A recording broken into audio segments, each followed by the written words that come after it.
오늘의 사연 시작합니다. 안녕하세요. 문자 그대로 새로운 인생을 시작한 30대 중반의 여자예요.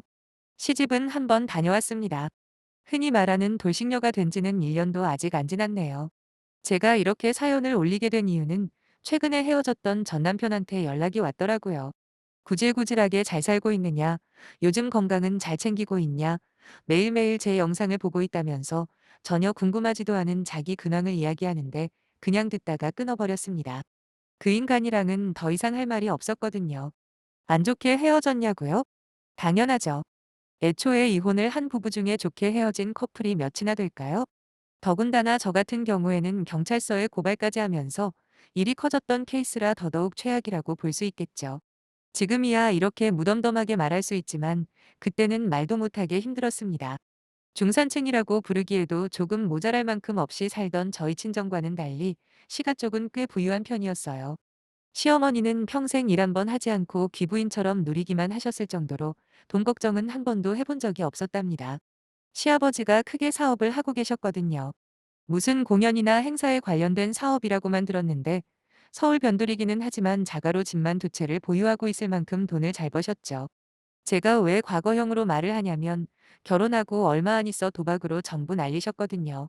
늦게 배운 도둑질이 밤새는 줄 모른다고 아버님 친구분들과 동남아로 몇 번 놀러 간 적이 있었는데 그때 오다 가다 몇 번 하던 게 그만 중독이 돼버린 겁니다. 아무튼 그 이야기는 나중에 다시 들려드리기로 하고 일단 남편과 제 이야기부터 조금 해보겠습니다. 저는 대학교에 진학하면서 영화 관련 학과를 가고 싶었어요. 하지만 부모님의 거센 반대에 부딪혀 결국 경영학과로 진학을 했죠. 부모님이 반대하신 이유는 단 하나, 졸업하고 취업이 잘 돼야 하지 않겠냐는 거였어요. 저희 집안 사정이 녹록치 않은 상황에서 무작정 고집을 부릴 수가 없더라고요. 그래서 부모님이 시키는 대로 경영학과에 진학하고 작은 배관업체에서 격리일을 보고 있었죠. 하지만 언제나 제 가슴 속에는 영화에 대한 열정이 꺼질 줄을 모르더군요. 언젠가 기회가 되면 꼭 영화 관련 일을 해야겠다는 마음으로 일을 하고 있던 중에 남편을 만나게 되었습니다. 당시에 저는 일을 하는 시간을 제외하면 언제나 집에서 영화 산매경에 빠져 있었거든요. 그런데 그런 제게 하루는 엄마가 그러시는 겁니다. 하나뿐인 딸내미 노처녀로 늙어 죽게 생겼다고요. 그때 제 나이가 20대 후반이었는데 솔직히 그 흔한 연애 한번 제대로 해본 적이 없었죠. 엄마는 봉사단체에서 만난 분의 아들이라며 빼지 말고 한 번만 만나보라고 자리를 주선해 주셨는데 다른 때 같았으면 거절했을 테지만 이상하게 그때는 효도한다 생각하고 나가겠다 했네요. 그렇게 만난 남편은 저와 통하는 부분이 정말 많은 사람이었습니다. 거기다 직업도 좋은 편이었고요. 나이는 저보다 3살이 많았는데 정식 공무원은 아니더라도 우리나라에서 알아주는 건실한 공기업에서 근무를 하고 있었죠. 이런저런 대화를 하다 보니 남편 역시 현재 하는 직업이 원래 자기 꿈은 아니라고 하더라고요. 원래는 여행 쪽 관련해서 진로를 잡고 있었지만 저와 마찬가지로 부모님의 반대에 부딪혀 포기를 했답니다. 서로 부모님의 반대로 원하던 꿈을 이루지 못했다는 공통점 때문인지 저희는 만난 지 얼마 안 돼서 연인이 되었고 그렇게 1년 정도 만났을 무렵 결혼 이야기가 나오기 시작했죠. 이미 양가 어른들도 서로 알던 사이다 보니 결혼 이야기가 나오고 곧바로 다음 단계로 진행이 되더군요. 시가 쪽에서 작은 전세집을 마련해 주셨고 저희 쪽에서 혼수를 해갔습니다. 결혼식과 관련된 비용은 정확하게 반반 부담했어요. 남편이 집을 해오기도 했고 거기다 준공무원이다 보니 웬만하면 정년도 보장되잖아요. 작은 업체의 격리와는 급이 다르긴 하죠. 그래서 어느 정도 기우는 결혼이라는 건 인정할 수밖에 없었습니다. 다행히 남편은 그 부분에 대해서는 크게 신경 쓰지 않는 눈치더라고요. 그때만 해도 남편은 아주 정상적인 사람이었습니다. 모난 성격도 아니고 지극히 정상적으로 모든 상황을 해결해 나갔죠. 그래서 남편 하나만큼은 잘 골랐다 착각을 한 적도 있어요. 그래서 저는 제 인생이 이때까지 그랬던 것처럼 평탄할 줄만 알았습니다. 하지만 인생이라는 게 전혀 뜻밖의 일들의 연속이라는 걸 깐과했었네요. 저희 결혼 생활을 가장 먼저 위협한 건 다름 아닌 시아버지의 도박비 사건이었습니다. 앞에 말씀드렸듯이 아버님이 친구분들과 오며 가며 재미로 카지노에 들렀던 모양인데 한순간에 빠져들지는 당신께서도 몰랐답니다. 처음엔 본전만 회복하자 그리고 그만하겠다고 덤벼드셨다가 나름대로 많던 재산 다 날리시고 급기야 빚까지 지신 모양이더라고요. 처음엔 남편이 내색을 안 해서 눈치를 못 챘습니다. 평소 시부모님과 자주 연락하는 것도 아니고 해서 별일 없는 줄 알았죠. 그런데 남편의 태도가 바뀌더라고요. 제 원래 취미가 영화 감상이랑 그에 관한 리뷰 자료를 남기는 거였거든요. 처음엔 그냥 파워포인트로 한 편씩 작성하는 게 전부였는데 생각해보니까 개인 유튜브 채널을 개설해서 거기에 올리면 더 좋겠더라고요. 그래서 시작한 유튜브가 어느새 제게는 가장 즐거운 취미 활동이 되어버렸죠. 남편도 이미 알고 있었습니다. 오히려 저보고 나중에 구독자가 늘고 대박나면 한턱 쏘라는 농담까지 했었는데 시아버지가 저렇게 되고 난 후부터 제가 영상 편집이나 영화를 보고 있으면 잔소리를 하는 거예요. 돈도 안 되는 거 하느라 고생한다며 비꼬기도 하고 그 시간에 차라리 제대로 된 부업을 알아보는 게 어떠냐고 자꾸만 돈돈거리길래 제가 날 잡고 집요하게 물어봤습니다. 왜냐하면 전에는 한 번도 돈 가지고 시비를 건 적이 없었거든요. 무슨 일 있냐고 물어보니까 그제야 남편이 그러더라고요. 아버지가 동남아에 있는 어떤 카지노에서 거의 전 재산을 다 날린 것도 모자라서 빚까지 진 상태라고요. 전 너무 놀랐어요. 사실 사업을 하다 보면 잘 될 때도 있고 안 될 때도 있는 거 아니겠습니까? 어쩔 수 없는 상황 때문에 손해를 보는 건 그렇다 쳐도 도박이라니요. 평소 아버님 모습을 떠올려 보면 절대로 도박 같은 거에 빠지실 분이 아니라고 생각했는데 역시 사람은 겉으로만 봐서는 모르는 법인가 봐요. 아무튼 남편이 왜 그렇게 까칠했는지 이유는 알았지만 제가 뭐 어떻게 해줄 게 있겠습니까? 그냥 위로의 말밖에 할 게 없더라고요. 실제로 남편 역시 시아버지에게 크나큰 실망을 한 모양이었고 안 마시던 술도 마시며 힘들어했습니다. 심지어 우울증 증세까지 생겨서 저랑 같이 정신과의 상담도 받을 만큼 괴로워하는 남편을 보며 안타까운 마음뿐이었죠. 그래도 시어머니가 진두지휘해서 가진 집 팔고 여기저기 도움을 받아 빚은 어느 정도 해결을 했다고 하더군요. 하지만 그 사건 이후로 시아버지는 졸지에 대역죄인이 되어버렸고 가끔씩 시가에 찾아가면 시어머니한테 구박이라는 구박은 다 받고 있으셨죠. 남편은 그런 모습을 보면 또 속상하다고 난리를 치는데 이게 한두 번도 아니고 자꾸 징징대기만 하는 남편을 볼 때마다 짜증이 나는 겁니다. 세상 살면서 어떻게 좋은 일들만 있을 수 있겠어요? 물론 시아버지가 잘했다는 건 아닙니다. 분명 잘못한 게 맞고 그로 인해 어떤 대우를 받던 감당하셔야죠. 하지만 이왕 엎질러진 물을 보며 발을 동동 구르는 게 무슨 소용이 있겠어요. 빨리 걸레 가져와서 닦을 생각을 해야지. 자기 속상하다고 저는 신경도 안 쓰는 남편에게 슬슬 지쳐갈 때쯤 제게 엄청난 별이 순간이 찾아왔습니다. 그건 바로 제 유튜브 채널이 떡상하는 일이었는데 4년 전에 채널을 만들 때만 해도 단순히 기록 보관용으로 만들었거든요. 그때만 해도 유튜브로 돈을 번다는 상상조차 하지 못했고 수익 창출 조건에 뭐 구독자 1000명을 모아야 한다는 문구를 보자마자 바로 포기했던 기억이 나네요. 말이 1000명이지 내가 만든 영상을 1000명이나 좋아해 줄 거라는 상상도 못했거든요. 실제로도 제 영상의 평균 조회수는 100회도 안 될 만큼 사람들이 찾지를 않았습니다. 그래도 저는 상관없었어요. 왜냐하면 애초에 누군가에게 보여주기 위한 영상이 아니었으니까요. 그저 좋은 영화를 감상하고 거기에 내 나름대로의 철학과 메시지를 담은 영상을 만드는 게 제겐 그저 재미있고 보람있는 취미 생활일 뿐이었는데 마침내 제 영상들이 알고리즘을 타기 시작하면서 대박이 난 겁니다. 거의 4년 동안 구독자가 500명도 안 되는 상태였는데 제 영상 중에 한 개가 갑자기 조회수가 폭등을 하더라고요. 그 당시 제가 업로드해 놓은 영상들이 총 100개 조금 넘었고 제일 많이 본 영상 조회수가 3000 정도였어요. 그런데 조회수가 만을 넘는 영상이 생기더니 일주일 만에 10만을 돌파하면서 다른 영상들도 따라 인기가 올라가는데 진짜 믿기지가 않더라고요.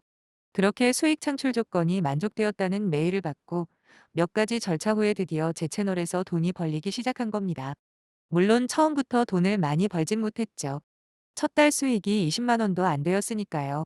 하지만 그것만으로도 너무 가슴이 벅찼습니다. 단지 저의 즐거움을 위해서 만들었던 영상들이 비록 많지는 않지만 수익을 낸다는 사실만으로도 만족했습니다. 가장 먼저 남편에게 이 소식을 전했어요. 통장으로 입금된 20만 원으로 맛있는 거 사준다고 하면서 말이죠. 하지만 남편은 저를 한심한 눈빛으로 쳐다보며 그렇게 아까운 시간 투자해서 고작 20만 원 벌어놓고 뭐가 그렇게 좋아서 해벌레 하냐 무안을 주는 겁니다. 그 시간에 차라리 배달 알바를 했어도 그보다 몇십 배는 더 벌었을 거라네요. 시아버지의 그 사건 이후로 남편은 돈이라면 정말 민감하게 반응을 해온 건 알고 있었지만 그렇다고 저한테까지 저럴 줄은 몰라서 너무 속이 상하더라고요. 막말로 제가 시아버지에게 도박하시라고 등 떠민 것도 아니잖아요. 근데 왜 나한테까지 화풀이를 하는 건지 이해가 안 되더라고요. 그 무렵 이미 저와 남편의 사이는 상당히 서먹서먹하게 변했습니다. 솔직히 남편이 맨날 짜증만 내고 돈 문제로 날카롭게 구는데 가까이 갈 수가 없더라고요. 그래서 유튜브 수익을 핑계 삼아 분위기 전환을 좀 해보려고 한 건데 돌아오는 말은 돈도 안 되는 거 왜 하냐는 소리뿐이었네요. 아무튼 그 후로 저는 남편에게 신경 쓸 시간도 없을 만큼 바쁘게 보냈습니다. 제가 만든 영상이 돈이 된다는 사실이 증명이 되니까 잠자는 시간도 아깝더라고요. 수시로 영상들 조회수를 확인하며 어떻게 하면 좀 더 구독자를 늘릴 수 있을까? 자나깨나 그 연구만 했던 것 같아요. 물론 편법을 쓸 생각은 없었습니다. 오랜 고민 끝에 진정성 있게 지금까지 내가 하던 대로 하자는 결론에 도달하게 된 거죠. 대신에 영상 편집이라던가 배경음악이라던가 외적인 요소들은 신경을 써야겠다 결심한 저는 매일 퇴근하고 나면 최소한의 집안일만 해놓고 유튜브 영상 작업에 매진했어요. 어차피 남편이나 저나 각자 할 일만 하면 잘 때까지 얼굴 볼 일이 거의 없을 만큼 서로에게 관심이 없었기 때문에 크게 문제될 건 없었습니다. 참고로 말씀드리자면 이런 부부관계가 되기까지 제가 아무것도 하지 않은 건 아닙니다. 제 나름대로 남편을 달래주기 위해 할 수 있는 건 다 했다고 생각해요. 하지만 전혀 바뀔 생각이 없었던 건 남편 쪽이었죠. 그러던 차에 제가 빠져들 수 있는 계기를 유튜브가 만들어준 거고요. 유튜브라는 게 그렇더라고요. 한번 상승세를 타기가 힘들어서 그렇지. 일단 흐름을 타기만 하면 조회수가 기하급수적으로 올라가는데 그만큼 또 구독자도 늘면서 수익도 그만큼 커지는 겁니다. 수익이 나기 시작하고 몇 달 만에 100만 원을 넘고 결국 제 월급조차 초월했습니다. 참고로 남편에게 제 수익을 밝힐 만큼 바보는 아닙니다. 단지 대략적으로 당신이 생각하는 것보다는 많이 번다 정도로만 이야기를 해놓은 상태였죠. 근데 예상치도 못한 인물이 등장해 모든 상황을 엉망진창으로 만들어버릴 줄은 꿈에도 몰랐네요. 그 사람은 바로 남편의 여동생 아가씨였습니다. 저와 5살 차이 나는 아가씨는 말 그대로 부잣집에서 태어난 공주처럼 살아온 사람이에요. 과외며 학원이며 학창시절에 애지간히도 지원을 받은 모양이더라고요. 덕분에 우리나라에서도 알아주는 대학을 졸업했지만 제대로 된 직장을 구한 적은 없습니다. 용돈을 넉넉하게 받다 보니 돈이 아쉽지가 않았던 거죠. 친구들과 놀러 다니기에 바빴던 아가씨는 20대 중반이 지나기 전에 좋은 남자 만나 결혼하는 게 인생 일대의 목표인 한마디로 철이 없어도 너무 없는 사람이에요. 물론 저와 갈등이 있었거나 그러지는 않았어요. 물론 제가 유튜브 채널을 하고 있다는 이야기를 들었을 때 그런 건 아무나 하는 게 아니라며 잘난 척을 몇 번 한 적이 있긴 하지만 그 외에 다른 말은 없었기에 흘려듣고 말았습니다. 남편도 유튜브 뭐 이런 거 잘 모르다 보니 제가 얼마나 버는지 관심도 없었죠. 아마 처음에 벌었던 20만 원에서 조금 늘었다고 생각하는 모양이었는데 아가씨가 우연히 제 채널의 구독자를 알게 된 후로부터 말도 안 되는 요구를 하기 시작하더라고요. 그때 당시 제 채널의 구독자가 35만 명 조금 넘었을 텐데 어느 날 저희 집에 찾아와서는 말도 안 하고 돈을 긁어모으고 있었냐며 제 유튜브 채널을 입에 올리는 거예요. 어디서 들었는지 구독자 30만 명이면 월천은 벌지 않냐고 호들갑을 떠는데 옆에 있던 남편은 눈이 휘둥그레져서 그게 진짜냐고 하더군요. 사실 제 월급보다 많이 벌기는 하지만 1,000만 원에 비하면 반도 안 됩니다. 그런데 그때부터 남편과 시누이는 저한테 시가에 돈 좀 보내야 하지 않냐고 안 그래도 형편 안 좋으신데 돈 벌어 어디다 쓸 거냐입니다. 제가 미쳤습니까? 뭐가 이쁘다고 시가에 돈을 보태준답니까? 솔직히 말해서 결혼하고 저희 친정에 딱히 잘한 것도 없는 남편이에요. 그런 남편이랑 같이 살아놓고 이제 와서 그런 말을 하냐 해도 할 말은 없지만 어쨌든 각자 부모는 알아서 챙기고 살았거든요. 거기다 시가 형편이 안 좋아진 이유가 뭡니까? 도박 때문이잖아요. 뭐 자연재해를 당했다거나 피할 수 없는 사고를 당하셔서 어려워진 거라면 얼마든지 도와드리죠. 하지만 본인 손으로 도박하다 해먹은 걸 제가 왜 도와드려야 하는 건지 모르겠더군요. 그래서 싫다고 했습니다. 솔직히 남편은 별 문제 없었어요. 자기도 양심은 있는지 몇 번 권유하더니 포기를 했거든요. 그런데 아가씨는 이야기가 달랐죠. 하루에도 12번도 더 전화를 걸어서는 오늘 구독자가 얼마고 조회수가 얼만데 그럼 돈이 얼마냐 이러면서 자꾸만 시가 쪽에 귀찮게 하길래 아예 전화를 안 받아버렸습니다. 집으로 찾아와도 그냥 무시하거나 아예 제가 나가버렸고요. 그런 와중에도 저의 유튜브 채널은 점점 성장을 했고 유튜버들만 관리해주는 기획사 같은 데서 영입 제안까지 받기에 이르렀습니다. 사실 그맘때쯤 제게는 큰 고민이 있었거든요. 구독자가 늘고 제 영상들이 인기를 얻으면서 점점 욕심이 생기는 겁니다. 조금만 시간이나 비용을 들이면 지금보다 훨씬 양질의 영상을 만들 수 있을 거라는 아쉬움이 커진 거죠. 수익만 놓고 보면 회사를 그만두고 아예 전문 유튜버로 전업을 해도 될 수준이었지만 막상 일을 그만두려니 엄두가 안 나더라고요. 그래서 고민을 하고 있던 차에 큰 논란에 휩싸여 버렸어요. 그건 바로 제가 중학교 시절에 같은 반 친구를 왕따시키고 괴롭혔다는, 소위 학교 폭력을 저질렀다는 소문이 돌기 시작한 거예요. 최초 제보자는 아주 상세하게 어떤 식으로 괴롭혔는지 아주 장문의 글을 썼는데, 거기에 비록 모자이크는 되었지만 저의 중학교 졸업식 사진도 첨부가 되어 있었습니다. 그렇다 보니 소문은 일파만파 퍼져나가더군요. 솔직히 중학교 시절이 잘은 기억나지 않지만 친구들과 두루두루 친하게 지낸 건 아닌지라 그때만 해도 진짜 저희 반 친구 중에 한 명이 쓴 글이라고 생각했어요. 물론 글내용처럼 친구를 괴롭혔다는 건 아닙니다. 단지 제가 잘 나가다 보니 질투가 나서 그런 거라고만 생각했죠. 저희 채널 구독자가 40만 돌파 기념으로 제 얼굴을 오픈한 적이 있거든요. 딱 그때 이후에 제보글이 올라와 삽시간에 소문이 퍼버렸습니다. 악플이 얼마나 많이 달리는지 진짜 유튜브를 포기할까 생각까지도 했네요. 구독자가 줄고 악플이 달리는 게 무서운 건 아니었습니다. 단지 너무 억울한 마음에 저는 경찰에 신고를 했고, 제가 그러지 않았다는 걸 증명할 자신도 있었네요. 중학교 동창 중에 연락되는 친구들에게 증인이 돼준다는 약속도 받아놨거든요. 그런데 얼마 후 범인이 제 발로 저를 찾아왔더군요. 그건 바로 아가씨였습니다. 경찰에서 IP 추적을 통해서 특정을 했고 출두 요청을 받은 모양인데, 겁을 먹은 아가씨가 고소장을 저한테 보이면서 잘못했다고 한 번만 봐달라고 부탁을 하는 겁니다. 솔직히 정말 큰 충격을 받았어요. 왜냐하면 저를 모함했던 그 아이디가 제보만 한 게 아니었거든요. 사람의 입에서 나온 말이라고는 생각지도 못할 온갖 막말에 도를 넘는 악플을 잔뜩 달았는데, 그 사람이 제 가족 중에 한 명이라니요. 단지 질투가 나서 그랬다는 말로는 이해가 안 되었습니다. 아가씨는 상처받은 저는 안중에도 없는지 오로지 고소장 취하만 바라더라고요. 앞으로 자기는 취직도 해야 하고 결혼도 해야 하는데 이런 일로 고소당한 기록이 있으면 절대로 안 된다나요? 끝까지 자기만 아는 이기적인 모습에 짜증이 나서 일단은 생각할 시간이 필요하다 말하고 자리에서 일어나서 와버렸습니다. 근데 문제는 그날 남편의 반응이었어요. 자기 동생이 장난을 좀 심하게 친 건데 뭐 하느라 아직 고소 취하도 안 하고 있냐며 난리를 치더라고요. 그러게 진작에 돈 많이 벌면 나눠 쓰고 베풀고 하지 그랬냐는 소리를 하는데, 결국 아가씨가 그런 잘못을 한 게 전부 저의 이기적인 모습 때문이랍니다. 그 소리를 듣는데 마음이 정리가 되더군요. 그래서 고소장 취하할 생각다고 그랬어요. 그랬더니 남편은 입에 침까지 튀면서 그깟 유튜버인가 뭔가로 돈 좀 버니까 눈에 뵈는 게 없냐, 이혼 그까짓 거 자기가 무서워할 줄 알았냐며 당장 자기 집에서 나가랍니다. 그래서 쿨하게 대충 짐 싸서 나와버렸죠. 그리고 협의 이혼 소송을 진행했고 재산 분할이라고 할 것도 없이 결혼할 때 드린 만큼 나눠서 헤어졌습니다.